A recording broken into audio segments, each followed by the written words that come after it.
विपक्षी एकता इस देश में तराजू पर मेढक तोलने जैसा है। आप एक साथ सभी मेढकों को एक तराजू पर रख ही नहीं सकते हैं। ये बातें कही गई थी सुशील कुमार मोदी के द्वारा और देखिए अब वो चरितार्थ होते हुए दिख रहा है। आपको पता होगा कि 12 जून को पटना में विपक्षी एकता की एक बैठक होने वाली थी। इसके लिए कांग्रेस ने हामी भर दी थी, कई राजनीतिक दलों ने हामी भर दी थी, लेकिन कल रात खबर आई कि 12 जून की मीटिंग जो है वो टलकर 23 जून को हो गई है और अब जो खबरें आ रही हैं उसके अनुसार विपक्षी एकता की बैठक बिहार में होगी ही नहीं। वो कहां होगी, कब होगी, इसका कोई डेट और स्थान अभी फाइनल नहीं है। इसके पीछे जो कारण बताया गया कि राहुल गांधी अमेरिका में हैं और मल्लिकार्जुन खड़गे जो है वो थोड़े व्यस्त चल रहे हैं। लेकिन एक ऐसी व्यस्तता है कि 2024 में एक तरफ नरेंद्र मोदी को ललकारना भी है तो दूसरी तरफ विपक्षी एकता के लिए समय ही नहीं है कांग्रेस के पास। साफ तौर पर समझा जा सकता है कि कांग्रेस को दरअसल इस पूरे मामले में रुचि ही नहीं है। बीते 8 महीने से बिहार के जो मुखिया हैं नीतीश कुमार वो पसीना बहा रहे हैं इस बात को लेकर कि सारे विपक्ष अगर एक हो जाएगी तो बीजेपी को 100 सीटों के अंदर निपटा दिया जाएगा, समेट दिया जाएगा। लेकिन जब विपक्षी एकता होगी ही नहीं, जिस तरीके का रूप दिख रहा है उसके अनुसार तो अब यही कहा जाएगा कि दरअसल देश में विपक्षी एकता शायद ना हो पाए। अब देखिए आपको याद होगा कि सितंबर 2022 से ही विपक्षी एकता का एक हल्ला है और बीजेपी इससे थोड़ी हैरान परेशान जरूर रही है लेकिन बहुत बेचैन नहीं रही है, क्योंकि बीजेपी को इस बात का शायद आभास होगा। सुशील कुमार मोदी ने तो कहा भी कि विपक्षी एकता होनी ही नहीं है।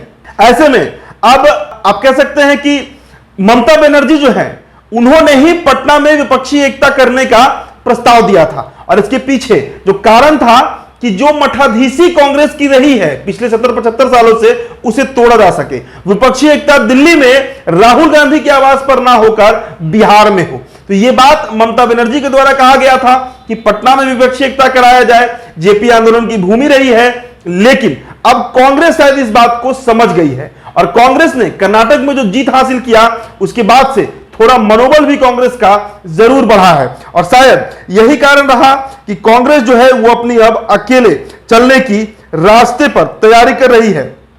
कांग्रेस ने आम आदमी पार्टी को अध्यादेश पर ना कहकर यह दर्शा दिया था कि उसे एकता की परवाह नहीं है। दोनों में इतनी खटास आ गई है कि दोनों एक मंच पर आने तो दूर साथ दिखना भी नहीं चाहते। इसके साथ ही साथ ममता बनर्जी का प्रसंग हमको पता है।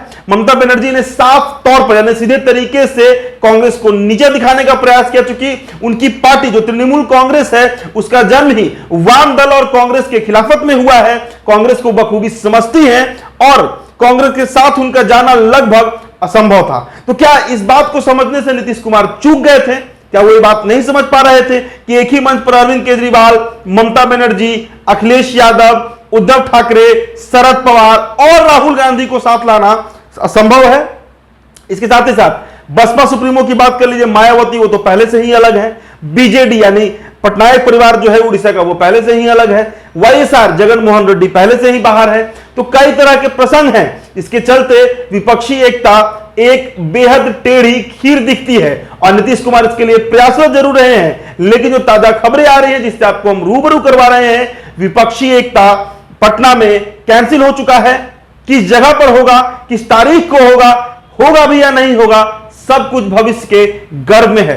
लेकिन अब जून का महीना बीतने को है, अगले 8-10 महीने में देश में लोकसभा चुनाव होगा और बीजेपी जरूर थोड़ी खुश होगी, क्योंकि उसके लिए कहीं ना कहीं विपक्षों का एक होना, एक मंच पर आना थोड़ा तनाव जरूर बढ़ा रहा था। फिलहाल चर्चा में इतना ही।